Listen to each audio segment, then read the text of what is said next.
NFL play action is here and bet with MyBookie. Sign up at MyBookie, use our promo code Gators, and get your first ever deposit match dollar for dollar. Bet anything, anywhere, anytime with MyBookie. Want more Gators Breakdown? Join Gators Breakdown Plus.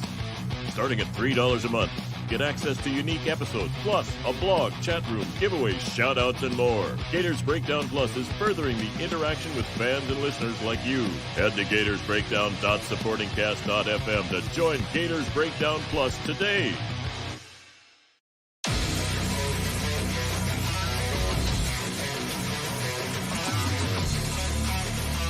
Gators Breakdown, because there's never a dull moment in Gator Nation.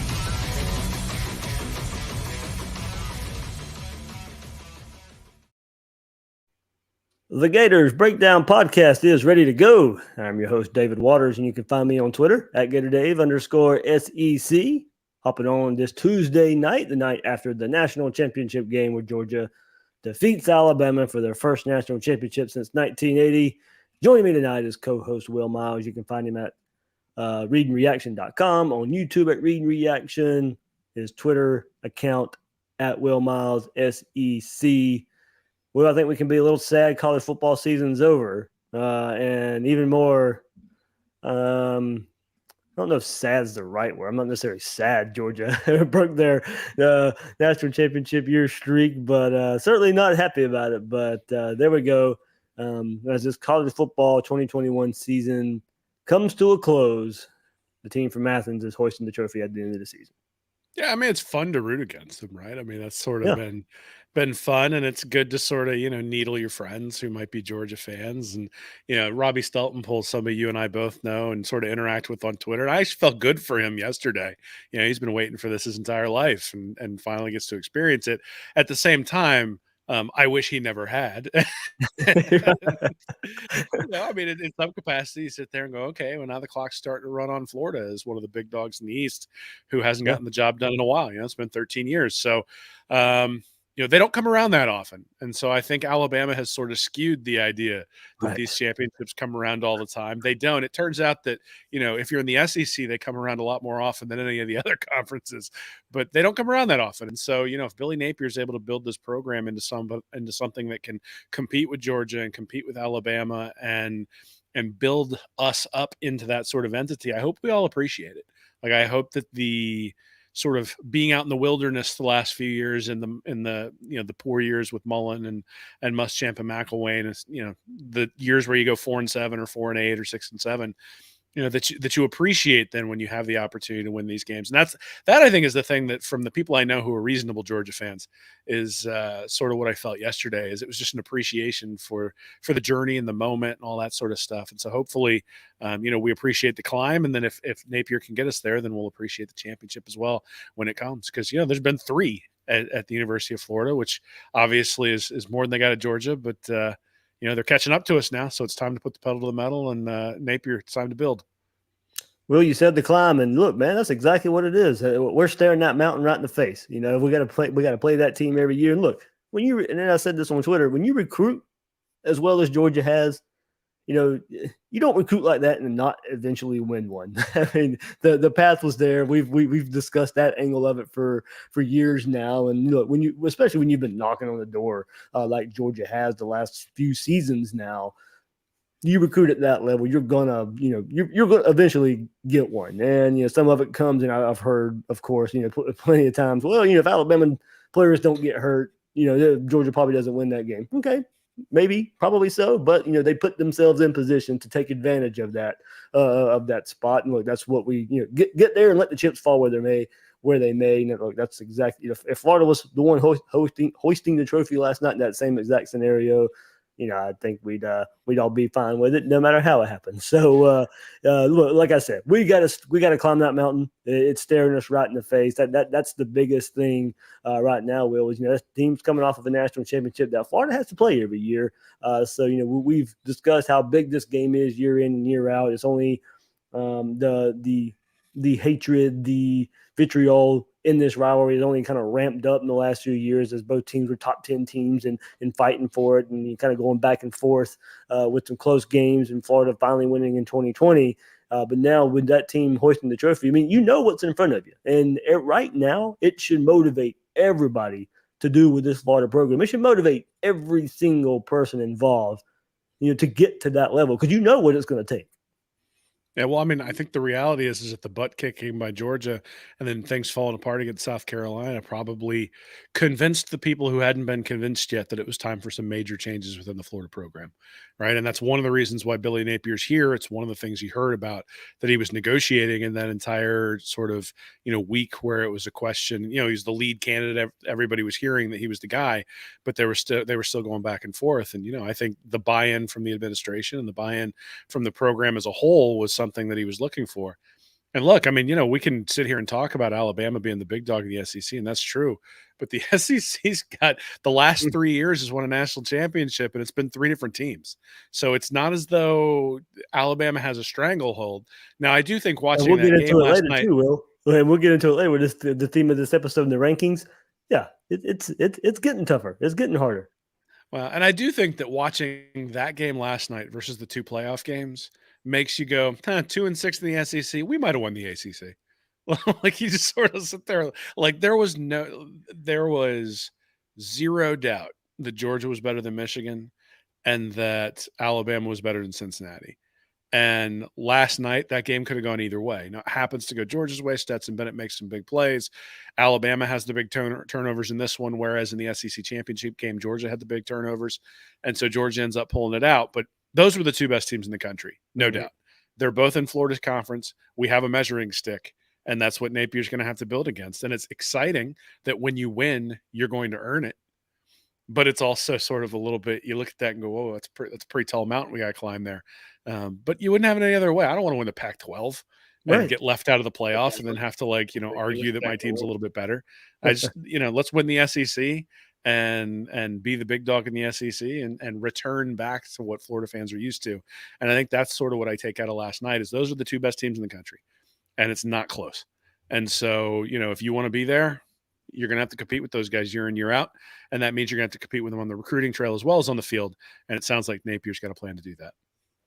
Well, man, you read my mind. Compete with them on the recruiting trail. Before we move on for the rest of this episode, that has to be mentioned. If everybody watching last night heard it, they saw it. So-and-so, oh yeah, from the state of Florida making a play. Georgia. Who's going to run down the list, Will? James Cook, Kenny McIntosh, Latavius Brindley, Jalen Carter. Either made plays last night or contributors this season for Georgia. Same for Bama. Trey Sanders, Ja'Cory Brooks, Jordan Battle, Trayshawn Bolden, Dallas Turner, Evan Neal, Agiye Hall, Tim Smith contributor this season. And we know going back to last year, Christian Leary, Terry and Arnold in that recruiting. I mean, well, that's where it goes. And I was on Bill King's show this morning. He's like, Dave, what's it going to take for Florida to be back on that stage when you're sitting there watching Georgia and Alabama? That's exactly where I started. That's like, I mean, look, it's not a surprise. It's not breaking news. We've hit this over and over again, but it was on display. It was in the spotlight for everybody across the nation to see, hey, here's a state of Florida kid right here. Here's another state of Florida kid right here. And they're making plays for both these teams. Now, look, you understand it more for Alabama. They're home-based recruiting in the state of Alabama. That's not going to win them championship. Georgia, you can recruit the state of Georgia and have a lot of success. Alabama can't do that. Alabama, they have to go to the state of Florida. But Georgia find a difference maker. James Cook out of the state of Florida. Now we all know how that recruitment could have went either way, anyway, just because of Dalvin Cook's connection of FSU. So maybe Florida doesn't get him anyway, but you'd like to be in a better position and him just not go to Georgia. He didn't follow Dalvin to FSU, so of course he was shopping around and going to any other school. But you looked at that game, you watched that game, you heard that game last night, and one aspect that Florida has to fix with all those names I just listed, that you'd hope some of those guys would be in orange and blue. Dan Mullen couldn't take advantage of it by beating FSU, by beating Miami, winning double-digit games early in his career. You hope that changes now. You really know that's going to be a focus, a feature of Billy Napier's recruiting going forward. Yeah, well, hopefully he embraces the truth, and the truth is that winning on the field doesn't do anything to help Right. recruiting, at least not much at all. That is a sales position, and that sales position needs, I almost think of it as like a company where you've got research and development, you've got sales. And research and development is important for building the products you're going to sell. But at some point, you got to have somebody out there to sell it. If you take the technical guy and say, go sell stuff, you're going to end up with some major problems. And that's what Florida tried to do. They tried to take the R&D guy and say, the guy who's drawing up the plays and wants to do the scheming and things like that, and said, hey, go sell our product. And the reality is that Dan Mullen just wasn't a salesman and didn't have his heart in it and didn't want to do it. I mean, the fact that, the story that comes out after ETN ends up committing to Florida, where he didn't know Knox's phone number. And when they called up, when they finally got him in contact, it's like, oh, we didn't think you were interested. It's like, wait a minute, what? Like, he's like 183rd ranked player in the country. Like, maybe we ought to at least like give the guy a text message or something. But and that's an organizational thing. I don't know that that's necessarily a and that I think was what we sort of heard the entire time through the era, is that things tended to be a little bit disorganized. And so things fell through the cracks. And when they fell through the cracks, you missed on some guys. And things don't fall through the cracks in Georgia. Things don't fall through the cracks in Tuscaloosa. I mean, they had the defensive coordinator asking whether Saban chews out his assistant still or whether he's mellowed out. And the guy sort of gave a big grin and was like, oh, no, it's the same. And I guarantee it's the same thing in the recruiting offices, right? Like, if somebody's not getting a phone call, if somebody's not getting a text message, if somebody's not getting contacted the way they're supposed to, they're going to hear about it from Saban. And I think that's sort of the reality is that the organizational structure that's being put in place at Florida hopefully mimics that and enables that to never be an excuse, because you're right. There's more talent in this state than anywhere else. And so if you can just keep home base home, you're going to have a very, very good team. And, a lot of the guys in Alabama, a lot of the guys in Georgia are from the state of Florida. And if Florida could have kept those guys home, especially like you mentioned, with not only are Florida State and Miami down, and with Cristobal, we'll see, but Diaz and Taggart and Norvell were not lighting the world on fire from a sales perspective and a recruiting perspective. So you had an advantage there. Whether you still do with Cristobal is yet to be seen, but you had an advantage, weren't able to take advantage of it. And obviously Dabo and Kirby and Saban all came down and raided the closet, and you're going to have to stop that spigot from Tuscaloosa. Now it's more difficult, right? Now you got a bunch of high school players who are watching their friends play for Alabama. And when there's an opportunity for Saban to come down, there are going to be people singing his praises. That's one of the reasons why the commitment of Kamari Wilson from IMG is so important, right? Yep. It's not necessarily that you just break the quote unquote IMG curse. It's that Wilson is now going to be able to go back and talk to people at IMG for the next 3 years about how things operate in Gainesville. And if Napier is true to his word in terms of building relationships and making sure that the players know that he cares about them and making them better, then Wilson's going to go back and recruit a bunch of the people there at IMG and bring them in. And so building that pipeline, I think, is a big part of it. And yeah, absolutely. If Napier doesn't keep people home in the state of Florida, he's not going to be here for very long. In fact, he pretty much said that at his opening press conference. So we'll go find somebody else. If I can't get the job done, I understand this is a talent acquisition business. And so music to everybody's ears, but obviously the proof is in the pudding. Absolutely, absolutely. So there we go. We'll put the bow on the 2021 season right there. But that was the big look I wanted to give into those state of Florida guys that were making plays for both schools last night, something that has to change moving forward in recruiting for the University of Florida. All right, so before we move forward, everybody hit that like button, hit that subscribe button if you're watching on YouTube. Or if not, if you're checking us out on your favorite podcast platform, go leave us a review. Apple Podcasts, Google Podcasts really helps us out here on Gator Breakdown. So, Will, one more on-field hire for the Gators. This one pretty much expected, not much of a surprise here, but Rob Sell, he will join the staff as the Gators offensive coordinator and offensive line coach. You did hear that right. Did say offensive coordinator. I know a lot of people were messaging me about this today. Hey, I thought Billy Napier was going to be offensive coordinator. He is. This is offensive coordinator in a title. This will be coming up with the game plan during the week. Billy Napier meant it. Billy Napier meant when he said he's going to be the play caller. That did not change from the opening press conference there under Billy Napier. So Billy Napier will be the play caller, but Rob Sell is the offensive coordinator and offensive line coach. Of course, one of two offensive line coaches, with Darnell Stapleton being the other as well. So that was something else, of course, Billy Napier said in his opening press conference. We're going to have two offensive line coaches. So here you go, Rob Sell, offensive coordinator, and the other offensive line coach. Heads to Gainesville after serving as the New York Giants offensive line coach this past season. That was his only season there. 14-year collegiate coaching veteran. Sale spent 3 seasons at Louisiana with Billy Napier from 2018 to 2020 as the Raging Cajuns offensive coordinator and offensive line coach under Napier. Same scenario. He was the offensive coordinator, offensive line coach at Louisiana, but Billy Napier was the one calling plays. In 2020, the Raging Cajuns offense ranked 3rd in the Sun Belt Conference in points per game with 33.6, 5th in yards per game, 421.5, 3rd in yards per play, 6.3, 4th in rushing yards per game, 213. They opened that year by beating Iowa State. In 2019, Sale's offense set numerous school records, including total yards, 6,918, touchdowns with 69, rushing yards, 3,604, rushing touchdowns, 42, and passing touchdowns, 27. That was numerous school records there at Louisiana. In his first season, 2018, coaching Louisiana, the offense, 3 players rushed for more than 700 yards each. Trey Regis logged 1,149 yards and 9 touchdowns.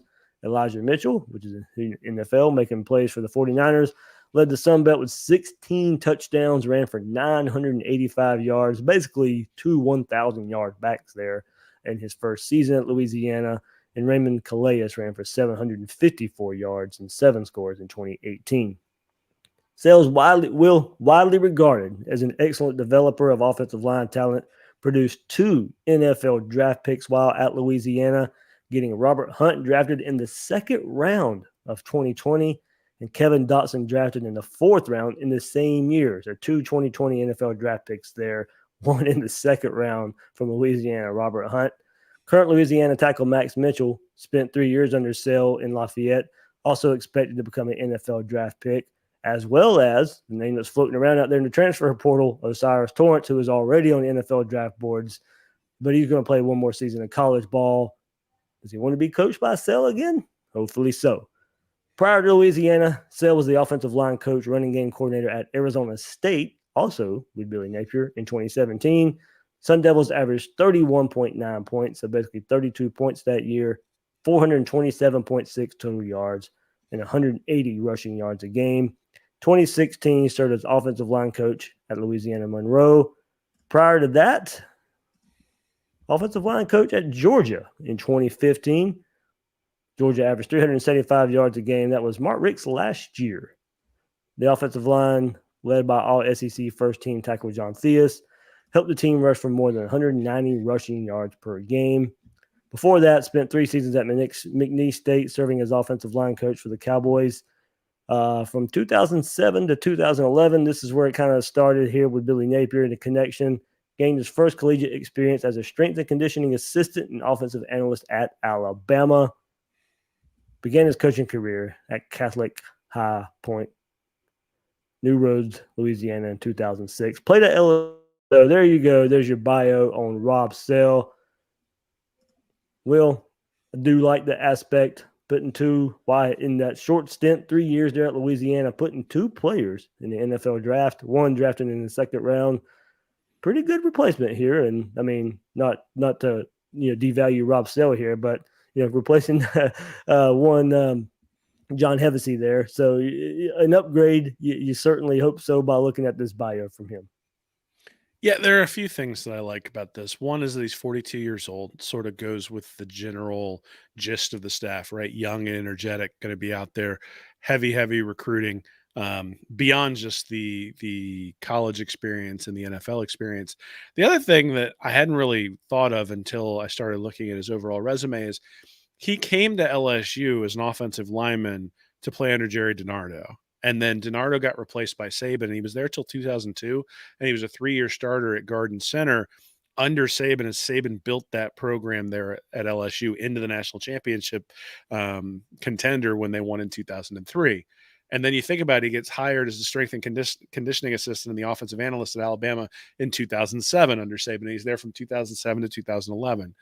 And so this guy has seen Nick Saban build 2 programs into national championship contenders, and then has sort of bounced around with Napier and without Napier in certain areas, and and has been highly regarded the entire time. But that's the thing I sort of point back to is, Napier comes in talking about a process. Napier comes in about, what did I learn from my time sitting there as an analyst with Saban? Well, I guarantee you, he was sitting there talking about the same things with Rob Sale when they were both analysts there at Alabama.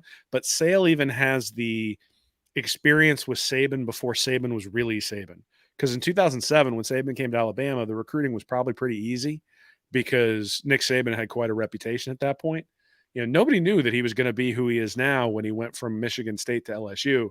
And Rob Sale got a front row seat to seeing how he built that program and the processes that were put in place and the emphasis that he put on the offensive line and all those sorts of things. So it's an exciting thing that you've got. It's not just that he's got Alabama ties, it's that he's sort of shared in the building of the programs under Nick Saban. And that's exactly what Florida needs is we need people who can help build the program back to where it needs to be. And Sale should be a big part of that. And like you mentioned, you've got Darnell Stapleton there on the offensive line. Now you've got Rob Sale on the offensive line as well. I like the idea of the 2 offensive line coaches to make sure that those guys get as much coaching as they possibly can. If for no other reason, because one of the shortcomings for Florida over really the past decade has been that there's maybe 5, 6, 7 offensive linemen that they can trust at any given time during a season. We really need to get to a place where there's 8, 9, 10, where you can rotate people in.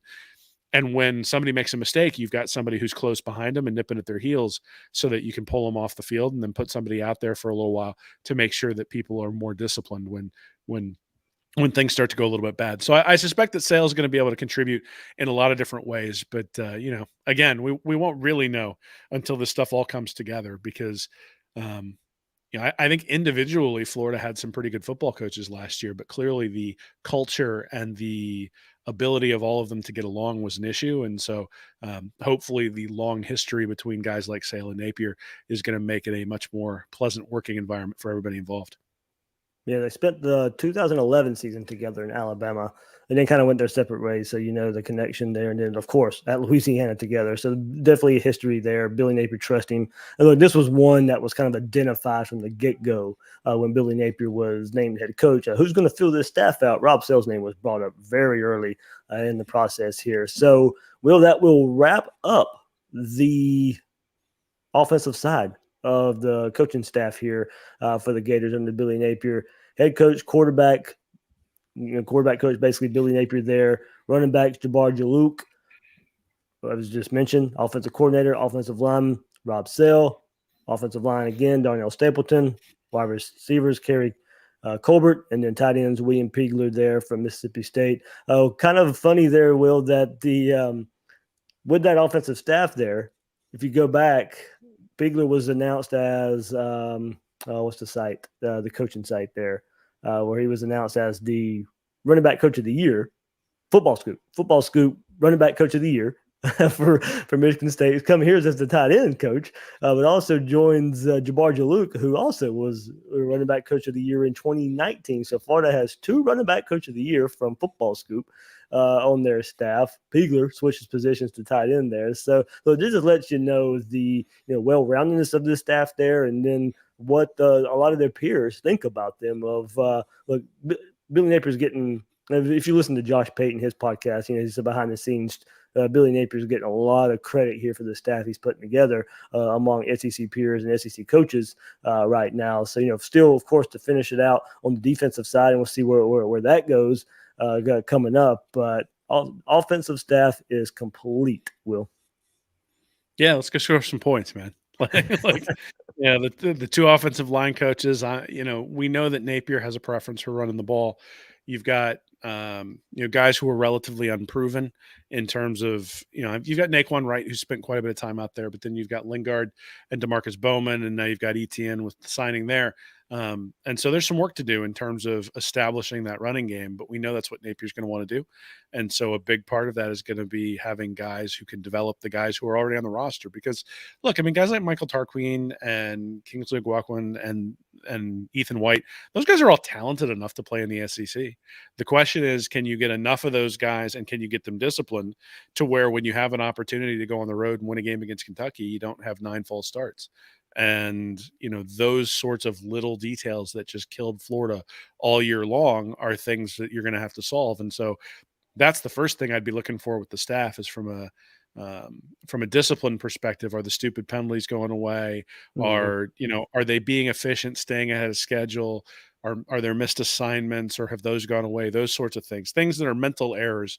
Like, my coaches always used to tell me that they'll live with the physical errors, that there are times where you just get beat. But from the standpoint of like, have you prepared yourself mentally? Have you eliminated the mental errors? That's always the thing that drives coaches crazy. And, that was, I think, what drove Florida fans crazy this year, was all the mental errors. So even if these guys are just a different voice in the room and can sort of turn that around, I mean, I think you saw that in 2017. A lot of the same types of mental errors that we saw last year in 2018 went away when Dan Mullen came in, got buy-in, and was able to turn things around pretty quickly. And I suspect that that's the expectation for Napier and the staff, is that they're going to be able to take the talent that they have at Florida, because there's more talent at Florida than there was at Louisiana. And so, they should be able to take that talent, mold it, and get it to a place where at least Florida's competitive against the big boys in the SEC, and then more than competitive when they're facing teams like Missouri and South Carolina and Kentucky. All right, and we'll see what the defensive staff holds. Carl Scott is still the other name out there, of course, to add to this defensive staff, possibly. And there's no word out there that Bama and Saban may be interested with his services as well. So we'll see where that goes as well. Then Eric Henderson, still the name out there for defensive line, but of course he's coaching for the Rams. The Rams are in a playoff push right now, and we'll probably have to wait till that stops before we hear any more on Henderson. And got plenty more coming up in this episode of Gators Breakdown. So quick news, of course, and then also the early rankings coming out for 2022. But speaking of playoffs, it's a moment you've all, or most of you, a lot of you out there, if you're in the betting world, have been waiting on. It's the NFL playoffs. They're here. And with MyBookie, you can take home your biggest wins of the season thanks to their double deposit bonus. It's easy. Sign up with MyBookie, use promo code Gators, make your first deposit, and bang, double money instantly into your account up to $1,000. Now that you're loaded up and ready to go, it's time to place your bets with no regrets and get your wins when it matters most. If you're torn about where to place your first bet, here we go. Push you in the right direction. Before the playoffs kick off, wager on your pick to take home the winner of Super Bowl 56. Packers, big favorites, but you can, the Buccaneers out there, don't count them out. Field's wide open this year. So head to MyBookie. Back your team all the way this postseason. Don't miss out. Double your first deposit up to $1,000 by using promo code Gators. Head to mybookie.ag, place your bets, get ready for the unmatched intensity of NFL playoff football. Bet on anything, anywhere, anytime at MyBookie. We were wondering, as we go through a couple news notes here before we get into these way too early rankings, we thought these would be slim chances, of course, but it has come out. Kaiir Elam, Dameon Pierce declare for the NFL. They will be leaving Florida. And look, two guys that probably deserved a bit more than what they were, had to deal with these last couple of years at Florida. Of course, Elam and the defensive side of the ball, and no really fault of his for some of those performances, a lot of those performances that we saw from this defense the last couple of years, and just nowhere near the type of performance we expect for Florida there. And that DBU moniker gets thrown around. Well, it wasn't really due to Elam not performing. And even this year, injured, banged up, didn't really get to play every year or play every game in his final season. But, feel bad for a player like him who had to go through that kind of defensive scheme that wasn't really able to look. I mean, he had to wonder if he was ever going to have some safety help or or whether he's going to be asked to blitz from Jacksonville at times there with this defensive staff there. So, hopefully for him out there, Mel Kiper's got him as the fifth best cornerback going into the NFL draft. So we'll see where that goes. Some talk maybe that this season maybe ruined his draft stock, might kind of sway him to come back, but still on that late first round, second round grade right now for Kaiir Elam. Going to go make that money in the NFL. And then Dameon Pierce, we've talked about him all season, and it's kind of what we hope for him this season. 100 carries, but didn't get used anywhere near like he should have been used. Should have been his swan song. Should have been used a whole lot more to help a struggling offense. He was one bright spot that just kept producing on a consistent level. Just didn't get the ball enough. But a Gator through and through. We'll all remember the in a down season, the big run with his helmet pops off versus FSU and showing the heart and determination there of and putting it all together in his final home game in the Swamp. But wish this season would have turned out better for somebody like him on the stat sheet, and of course wins and losses there for Dameon Pierce. So I would love to see somebody like him in this Billy Napier offense with the way they run the ball. I was holding out that slim sliver of hope that he'd come in and put his head down in this type of offense, but can't blame him whatsoever. And joining Malik Davis in the running back room as well as declaring and going to the NFL. Yeah, I mean, I think that Pierce makes a ton of sense in terms of him going pro for a lot of different reasons. One is that he's been an efficient runner when he's been at Florida, so he's averaged 5.5 yards per rush, but he hasn't put a lot of miles on the tires, so he's only had 329 carries in the 4 years. Now, obviously, I think that's been a frustration for Florida fans, but in terms of for Pierce, I think that's actually probably a good thing when it comes to coming into the league. The other thing is running backs rarely get drafted high unless they're like Adrian Peterson, or Ezekiel Elliott. Those are the guys who get drafted in the first round. Most of the time, you're going to get drafted somewhere in the 3rd, 4th, 5th, 6th round. And so unless you come back and prove that you're a special talent, you're not really going to improve your draft stock all that much. You may as well get in the league and then show that you can do it at the NFL level, and that second contract is where you make the most money. Elam does surprise me a little bit. It doesn't surprise me that he's leaving because that's sort of been expected since last offseason. I think what sort of surprised me is he was hurt this year, and so he couldn't really properly show what he could do after that Alabama game. I think it was a deep pass that he sort of injured his hip or his knee when he jumped after something there, made the pass breakup, but then was injured after that. Coming back would have given him an opportunity to improve his draft stock, just because corners do go high. And if you're an elite cornerback, you can be like a top 10 draft pick, and he would have had the opportunity to do that. Now, I guess the other side of that injury is that it does then put in the forefront of a player's mind that, hey, if you come back and you suffer a more serious injury, that can push you out of the league completely. So I understand how an injury would push you maybe one way or the other, but I was hoping he'd come back just because having Marshall on one side and Elam on the other, with Kamari Wilson helping out there at the safety with Trevez Johnson and Rashad Torrance would have been a pretty good defensive back setup. But I think Florida's going to be okay at defensive back anyway. They're relatively deep there. And so Elam leaving, I think, is a blow, but not a blow that they can't. This isn't like an elite offensive lineman leaving. If they had an elite offensive lineman and he was leaving, I'd be like, no. Like, how do we set up the name, image, and likeness to make sure this guy stays? But but in this case, you wish Elam best of luck in the NFL. I think he's going to do a good job there. Certainly would have wished to have a healthier season this year to show his wares so he could have good draft stock. But like you said, probably into the first round, early second round, which is still life-changing money. And so, I can't hold it against him for doing that. At the end of the day, the difference between, the 10th pick and the 40th pick is a lot in terms of money, but it's still millions of dollars. And so if you told me you're going to give me a couple of $1,000,000 and I could always come back and finish my degree at Florida later, I'd be like, okay, yeah, I'll do that. So, like I said, best of luck to him, and hopefully goes up there and reps Florida pretty well. All right, Will, and then the big news that you hit on a good bit after it happened on Saturday, Gators, Trevor ETN, running back commit from the state of Louisiana, commits to the Gators right before the All-American Bowl, gets that event rolling with the Gators in the spotlight there. And, a really good pickup here for the Gators at the running back position. And, look, Will, first of all, everybody either go read it on Will or read Will's website, readreaction.com, or something new he has started where some requests were coming in and Will actually just reads the article right there on YouTube. If you don't have time to stop and sit down and read, will read it to you right there on YouTube. So Will on tape, if you don't, for lack of a better term here quickly. But there we go. There was a lot of requests on Twitter. I sent it towards Will's way, and looks like a nice reaction there from Will's readers and viewers there on YouTube. So you can go to Read Reaction and on YouTube as well if you want the audio version. But ETN here, good all-purpose back, good runner, good threat in the passing game too, Will. And what you can see in some of the highlights out there, of course, everybody knows these highlights are set up to show all the good stuff for these players. But shifty, physical runner, breaks some tackles, good speed. He's not a burner. He doesn't have that top end speed, but he's got enough speed. I really like his shiftiness, ability to stay up through contact, show some patience as well with that, close to 220-pound frame there he has, and has some size to withstand hit after hit here.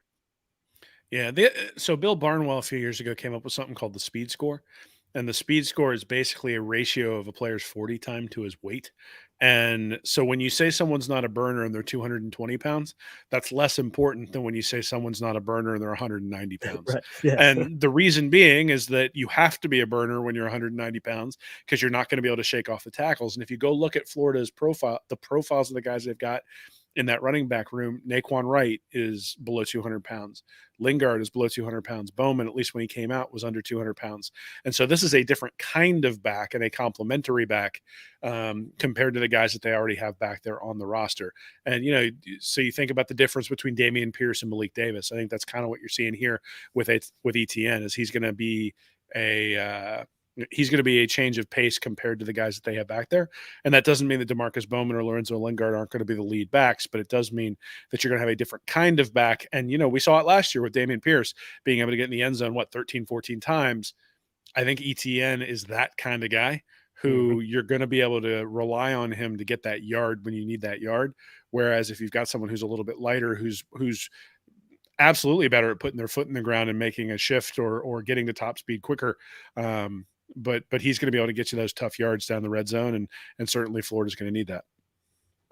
All right, there. And, of course, transfer portal. Keep looking out for Montrell Johnson to transfer from Louisiana at the running back position as well. Something we'll keep an eye on here this week, because I would expect that announcement sometime this week, unless they just decide to drag it out and make their decision later on.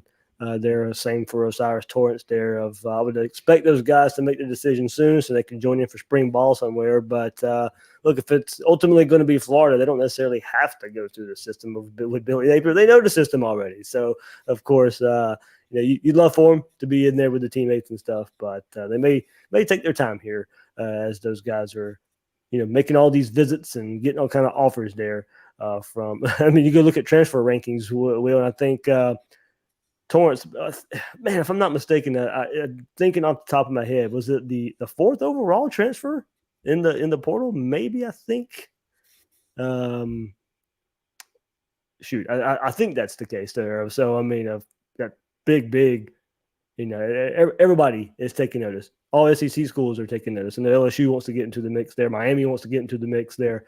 But I do believe did you pull it up there, Will? I saw. I'm trying to pull it up, but so yeah, Torrance is pretty high up there, right? When you think about I mean, he's got offers from I think Alabama, and the big boys. This isn't one of those things where they're sitting there going, oh well, he's at Louisiana and who really cares about Louisiana? No, this is something where, Osiris, I mean, heck, even Cameron Waits, who transferred to Florida and wasn't ranked at all. They've now got him as a 4-star as a transfer and hadn't even really played there. So I think it's, Louisiana had some good guys there, and obviously some of that was tied to the coaches, but I think a big part of it is just that, they hit on some guys and Napier hit on them. And that's one of the reasons why they were able to be so good on the ground. And, but Torrance is the best player out of all of them who's in the transfer portal. And certainly, hopefully he ends up. I went way over. He's 16th though. So there we go. All right. Well, I'm glad you could find it because I'm just scrolling here and couldn't find it at all. Took me a second to find it. 92 grade there for him. I'm still out of practice. I know how to do all the recruiting for high school, but when it comes to the transfer portal, I don't have that at my fingertips. Yeah. All right. So, but yeah, way up there in the offensive line rankings there. So definitely keep your eye out there for those transfers coming up. Hopefully, decision made this week. All right, so let's get to kind of the theme of the episode here before we wrap up. And of course, as soon as the national championship, as soon as the confetti is falling, every website out there is putting out their way too early rankings, of course. And look, didn't expect a whole lot of Florida love when looking at this because of the downtrodden 2021 season, the coaching changes as well. But all these publications out here putting out their rankings, Sporting News, ESPN, Athlon, 24/7, CBS Sports, and Sports Illustrated. Those are the ones I went and looked up just to see where they had Florida ranked, if they had Florida ranked, and their thoughts, if they had a blurb or their thoughts about Florida. So out of all of those, the Sporting News was the only one to have Florida ranked going into the 2022 season. Pull it up for you. Here's their top 25. Sporting News, way too early top 25. Look, I mean, year in and year out, these top four teams don't really change from the last 4 or 5 seasons. I can throw you a way too early poll from rankings from all of those, and it's probably going to look very similar to this one. Alabama number 1, Ohio State number 2, Georgia number 3, Clemson number 4, Notre Dame 5. There's your top 5. Texas A&M 6, Michigan 7, Baylor 8. Number 9 is Oregon. 10, Utah. Top 10 opponent there for the Gators in the first game of the season. Wake Forest at 11. 12, they had the Kentucky Wildcats. 13, Arkansas. 14, Cincinnati. Michigan State 15. 16, losing Lincoln Riley. Oklahoma is still up there at 16th. 17 is Iowa. 18, Oklahoma State. Ole Miss at 19. Texas at 20. Lincoln Riley leaves Oklahoma to go to USC, who was number 21. And your Florida Gators at number 22 in the only way too early top 25 that they are ranked in out of all these. The Gators are 22nd by Sporting News, 1 spot ahead of number 23 LSU, 24 Pitt, and number 25 Coastal Carolina. So, Will, a couple takeaways if you want to look at this one here. All the SEC teams, of course. When you look at this, no surprise there either. But Georgia number 3.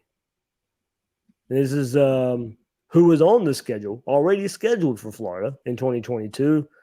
Georgia number 3. Texas A&M number 6. Utah number 10. Kentucky number 12. So, well, it doesn't get any easier. LSU is 23rd. So almost half of Florida's schedule right here in Sporting News top 25.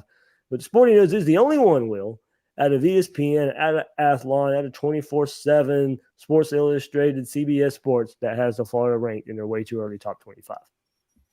Yeah, it's interesting. I mean, I think you look at sort of the advanced statistics, and Florida was a much better team than what we sort of see from a record perspective. And those are usually the teams that you see bounce back. So if you look at like the S&P 500, Florida's ranked 30th. If you look at the FPI, they're ranked in the mid 30s somewhere as well, but they obviously have a 5-7 record. The interesting team that's missing from this one, I don't see them. Is Wisconsin on there? Wisconsin is not on this one, but I do know they are in most of the other ones. Okay, because I was going to say they were a top 10 team this year, and I don't think they're necessarily losing a ton off of that team. I think Michigan, we're going to see them take a major step back. I think 7th is probably too high for them. Oregon, I have no idea what Dan Lanning's going to do out there, so we'll see. They already were advertising their national championship coach with him in Oregon colors after that game last night. So it'll be interesting. I think USC is probably a little bit low. I think Lincoln Riley is going to be able to get them to go up. But I think nobody really knows what Billy Napier is going to be able to do. And I think that's sort of going to be the theme of all offseason, is that this is a high variance season. And in fact, if you go back and look at the 2018 season for Dan Mullen, that team wound up 10-3. But there were a lot of moments where that season could have been 7-6. And so when you think about where people have Florida ranked, I think that's what they're seeing. I'm not quite sure why Pitt's ranked. I mean, they were only good this year because of Kenny Pickett. He's not there anymore. So anyway. Yeah. Utah top 10 team. As you said, Oregon is interesting with Dan Lanning taking over as a first-time head coach. I think that's pretty interesting to have that high. Well, you mentioned USC. I mean, they were awful in an awful Pac-12. But I do think Lincoln Riley is a really good head coach. Look, the transfer portal is not factored in here either.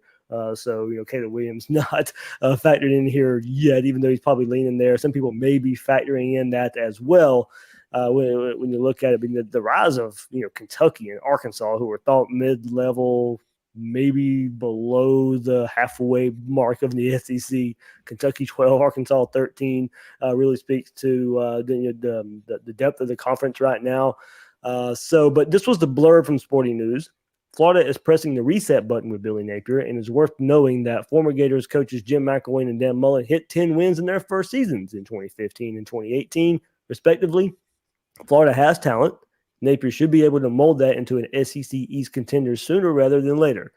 Quarterback Anthony Richardson is in line for a breakout season. So, well, they do go back and mention McElwain, mention Mullen winning 10 wins, as you kind of brought up Mullen's part there too. And I do like this part, and I'm going to assume they did not factor record in here.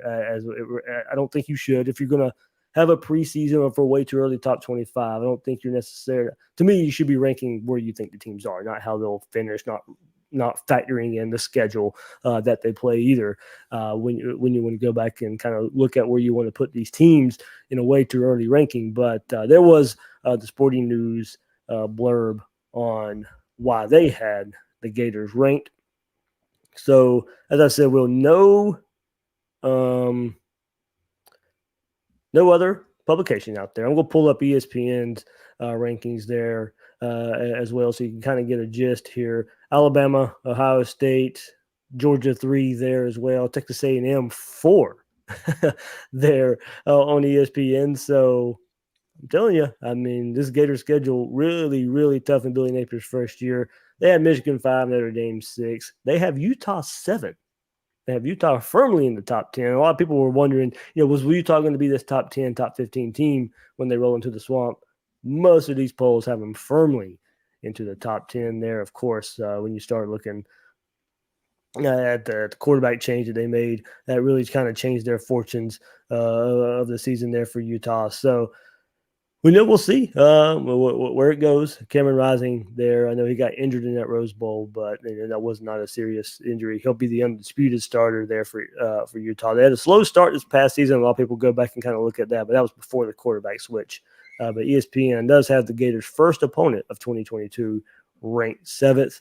ESPN, and then I guess I have to say this is written by Mark Schlabach as well, but NC State at number 8 there.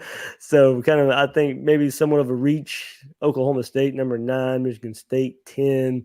They have Clemson at 11. I thought with the talent that they have and the way they ended the season, I know they didn't start the season all too well, but 11 expected returners on offense. Now, I know that we're losing a whole lot of coaching staff here, so that probably factors into it somewhat as well, Will, with a 10-3 finale or final record there for Clemson. So maybe I'd probably have them a bit higher just because of the recruiting profile in the ACC. Oregon 12, so keeping them pretty high up even with the coaching change. Houston 13, Wake Forest 14 here from ESPN.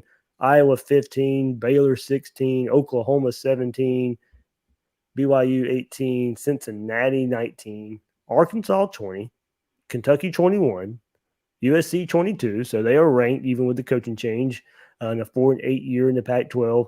Ole Miss 23, no Matt Corral, Lane Kiffin there for another year. Wisconsin 24, Will. So there you go. There's your Wisconsin Badgers. And here you go, Will. Throwing it in just to make it a little bit tougher. Spencer Rattler comes into Columbia, South Carolina, and that's good enough to get South Carolina ranked number 25 from ESPN. So you start combining some of these polls here, Will. You can see this Gator schedule will not, if any of these preseason indications, look, a lot of this is just perception. We know this is kind of talking points 8 months before they even play a game. As I said, transfer portal, not even really a factor for most of these schools just yet. We know who Florida's going after. We know the big names that are still out there in the transfer portal. These will change the rankings a bit too. But just looking, already speaking of the transfer portal, one of the biggest names there was Spencer Rattler. He's on his way to South Carolina. Put together their end of the year performance. Pair that with Spencer Rattler. That's good enough to get him ranked 25th on ESPN. Yeah, so these things are always fun, right? But that's all they are is fun. And you start and it's looking good just to kind of just to get a gauge of the perception of the team, especially with a coaching change, and to kind of see if anybody is willing to jump on board early. Yeah, well, it's funny because basically when I think Oregon knew Cristobal was gone, those are sort of the 2 games where they played Utah, and Utah wins those games. Who was the best team that they played other than who was the best win that they had other than those Oregon teams. I don't want to completely dismiss the Oregon win, but you're looking at Stanford, you're looking at Arizona, you're looking at UCLA, you're looking at Arizona State. They lost to Oregon State. That's a pretty bad loss. They beat USC. USC wasn't very good.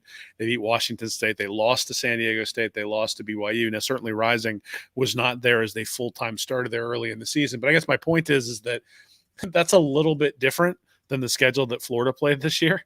And if we penciled in the win against Missouri and South Carolina and Florida State coming into this year, and then obviously the Florida State game ends up a win, but the other two don't. I think that's sort of the danger. Is there's so much stuff that goes on with all of these programs. I mean, you look at a team like Michigan State that's going to be losing Kenny Walker there at running back. Well, he was a huge part of what they did on the offensive side of the ball.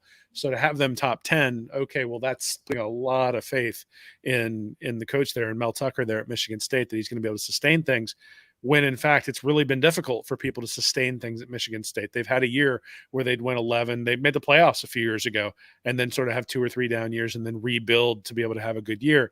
Same thing with Michigan, right? They were able to build up to sort of the crescendo this year and beat Ohio State, but that Ohio State team then goes out and plays Utah and is able to beat them.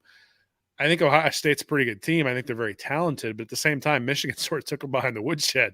And then you look at what happened to Michigan when they played Georgia, and I go, okay, it's a different level of football being played in the SEC. So I actually think that Utah game's a really good measuring stick for Florida. And when you look at the schedule, yes, Florida's schedule is difficult next year, but if they can get past Utah, they're going to be playing LSU, and they may be 5-0 when they play LSU. They may be 6-0 when they play Georgia, just because you don't know what the LSU program is going to be. It's not until that Georgia game where they play Georgia, Texas A&M, and if you believe South Carolina is going to be good, that things really get difficult. So there's a way where if Utah isn't quite as good as everybody thinks and sort of believes the preseason hype, I mean, that game's in Gainesville. It's going to be hot.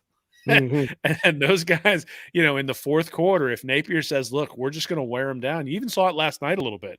There were no touchdowns in the national championship game there in the first half. It was just a field goal fest. And then finally, there were a few plays that got popped there in the second half because the defenses were getting a little bit tired. And that's going to be a factor there. So I look at it and I say, I think one of the things that we're going to have to take into effect and take into account here is schedules. And so when you look at a guy like Spencer Rattler going to South Carolina, yeah, that's absolutely that's going to make a difference because their offense has been so bad for so long. I mean, he's replacing Zeb Noland, right? So, and Luke Doty. So just the expectation of a quarterback at Oklahoma versus the expectation of a quarterback at South Carolina is a little bit different. At the same time, it's not like South Carolina was running away with the games that they played. I mean, for Pete's sake, they lost by 30 points, 30-0 to Clemson. They lost to Tennessee 45-20. They lost to Kentucky 16-10. They lost to Georgia 40-13.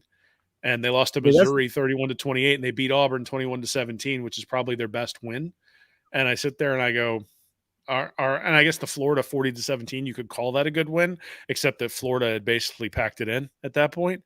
So I do think it's an overreaction. I really do. Yeah.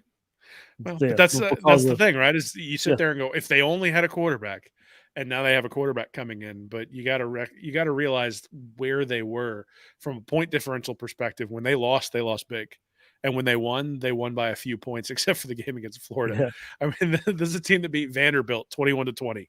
So I'm not going to be pulling out the national championship parade, the ticker tape yet for Beamer and South Carolina. I think he's a good coach. I think he did a pretty good job last year, but.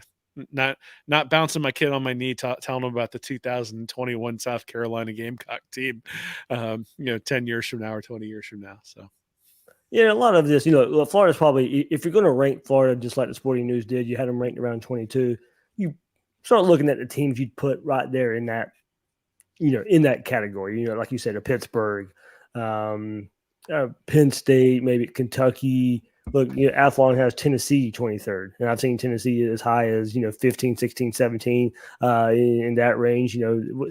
This past year, Florida wasn't a good team. Florida's one of Florida's best performances of the year is beating Tennessee. But once again, probably the last good performance Florida had put on the field that in the 2021 season.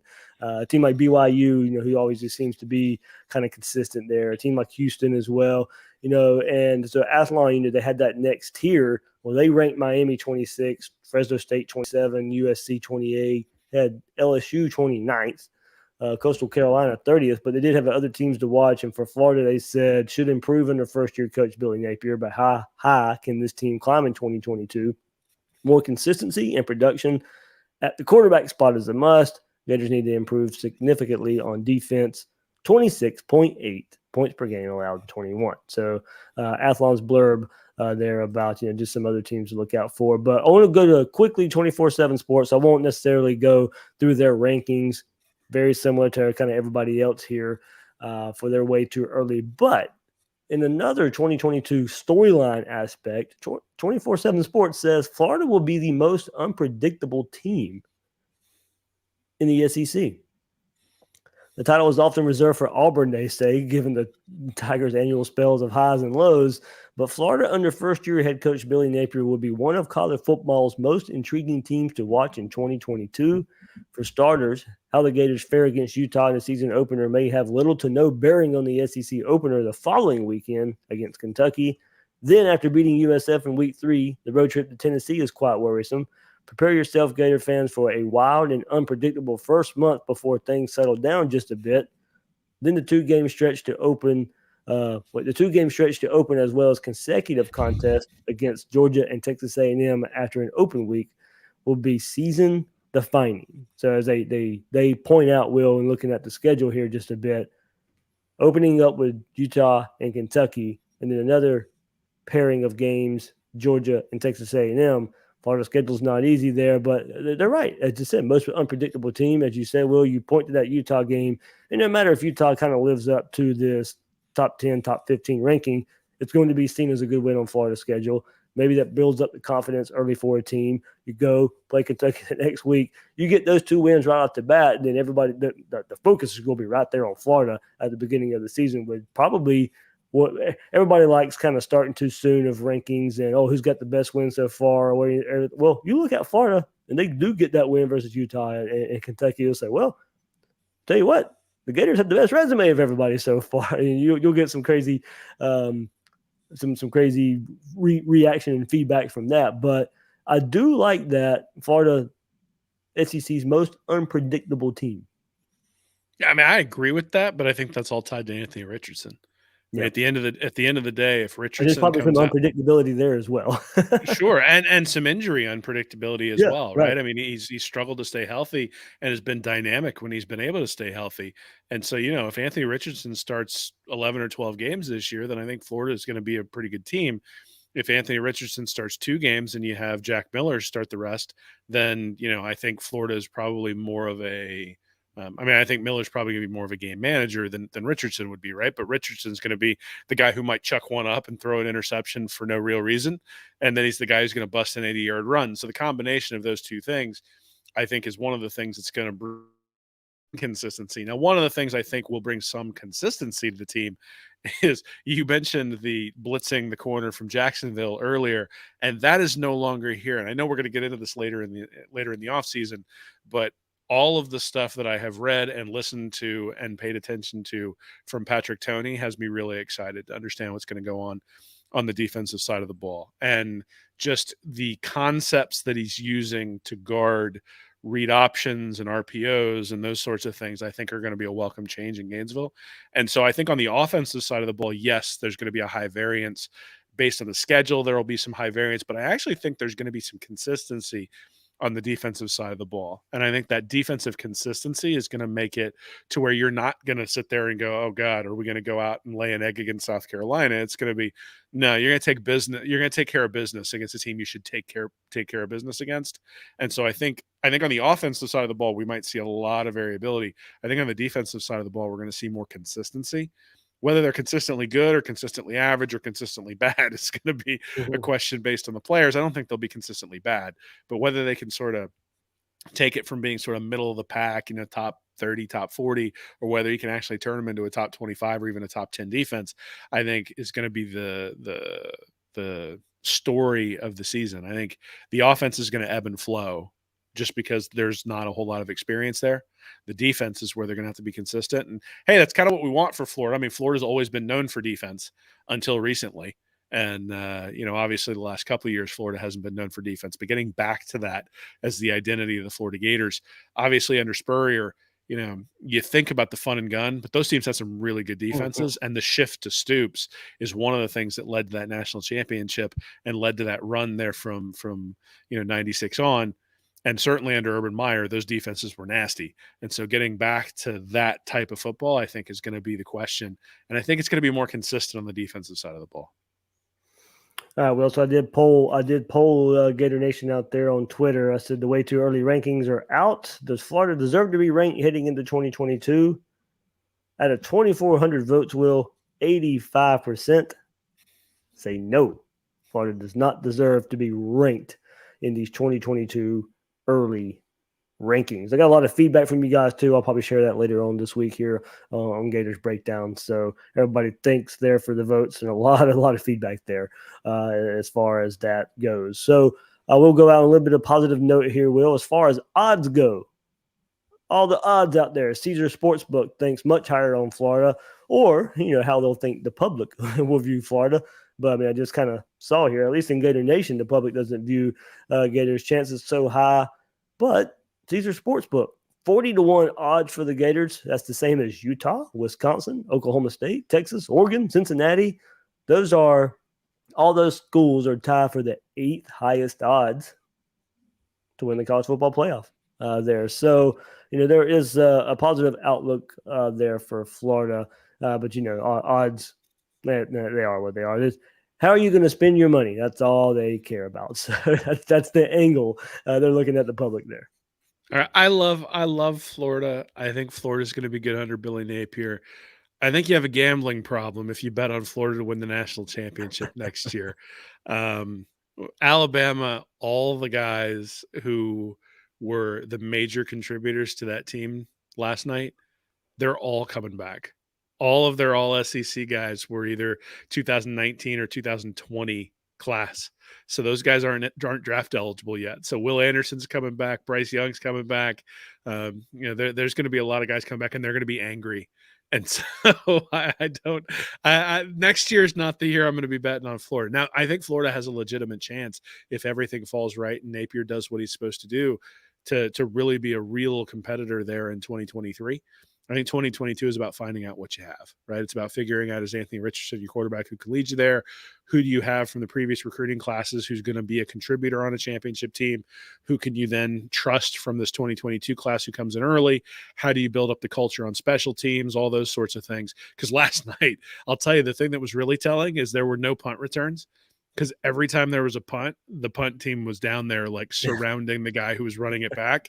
And the amount of athleticism on those special teams for both Alabama and Georgia was impressive. So I'm looking forward to seeing that from Florida and Billy Napier. But look, I mean, I think it suggests that if you win the SEC or if you're highly competitive in the SEC, you have a shot at the playoff and you have a shot at the championship. And so SEC teams are always going to have higher odds when it comes to that, just because, hey, you hit lightning in a bottle. Like right last year, Michigan has a down year. Comes back. What would we have said at the end of last year about Michigan's ability to make it to the playoffs? Right? It would have been, don't bet. You got a gambling problem if you bet on Michigan. But I think you're going to see Michigan take a step back this year. In fact, I think I wrote about this earlier, maybe a week or two ago, that I think Florida and Michigan were at about the same place. And Michigan had a down year and kept Jim Harbaugh, and he just had a year where he got through. And it'll be interesting to see over the next 3 or 4 years whether essentially whether the only thing Michigan gets out of this is that one playoff spot, or whether Harbaugh goes to the NFL after this year because he ticked off the game of pay cut after last year. But did Florida end up fortunate to make this shift from Dan Mullen to Billy Napier and have this down year at the right time where Napier was available and where Georgia was making this run, so all the fans were unruly and all that sort of stuff, where you get to start with a fresh slate and get to build. But again, I'm happy that Florida has those odds. I think it says something about the perception of the program and the perception of the value that people see, and sort of that variance that we were talking about earlier, right? If Anthony Richardson comes out and puts up a Heisman-worthy year, then yeah, Florida's going to be right there. I think the odds of that are relatively slight, but that's why you're at 40-1 and not 2-1, right? So I'd put your money on Bama though, if you have an opportunity for next year. This year's Bama team was a year early. They were young. All and these one of the preseason reasons polls were pretty much Bama number one. Well, and one of the reasons why Florida had a shot to get Alabama earlier this year is Bryce Young was not the same player against Florida in the Swamp as he was last night. And granted, there were drops and he was missing wide receivers and he made some mistakes and all that stuff. But he was a better quarterback last night than he was that third game of the year against Florida. And he's only going to get better this offseason, and they're bringing all those guys back. So, with the caveat that every single gambling prediction that I've made this year apparently has been wrong. I'd put my money on Alabama if I had the opportunity, unfortunately. Yeah. Maybe we can just kind of fall in line years to come where, okay, we'll just put our money on Florida. But we got a path to get there. Take some time to get there. But all right, there you go. There's your early look, your early 2022 way too early rankings out there by all those sites out there. So, Will, you got anything coming up this week on Read and Reaction? Yeah, so I'm going to be looking at, I think, Anthony Richardson and throwing the ball and understanding, what he needs to work on and what he does well thus far, and say, okay, is that going to fit within Napier's offense? What Napier wants to do, and how do those things meld together? Because he's really the key. And so, one of the things that we need to look at is understanding how is he going to be able to unlock his potential with Billy Napier there in a way that he couldn't with Dan Mullen. Now, partly because Mullen didn't let him on the field that much, but you look at sort of the flashes, and those flashes are great. But we've seen flashes from a lot of different guys, right? I mean, we saw flashes a couple years ago from Diabate. We've seen flashes from Cox from time to time. The question is always consistency. Can he get that for 11 or 12 games out of the year?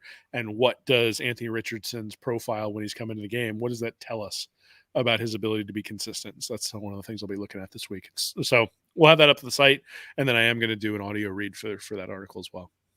Sounds good. Will Miles, you can find it at readandreaction.com, Read and Reaction on YouTube, and follow him on Twitter at Will Miles SCC. I'm the host of Gators Breakdown, David Waters. You can find me on Twitter at GatorDave_SEC. Guys and girls out there, thanks for listening to this episode of Gators Breakdown.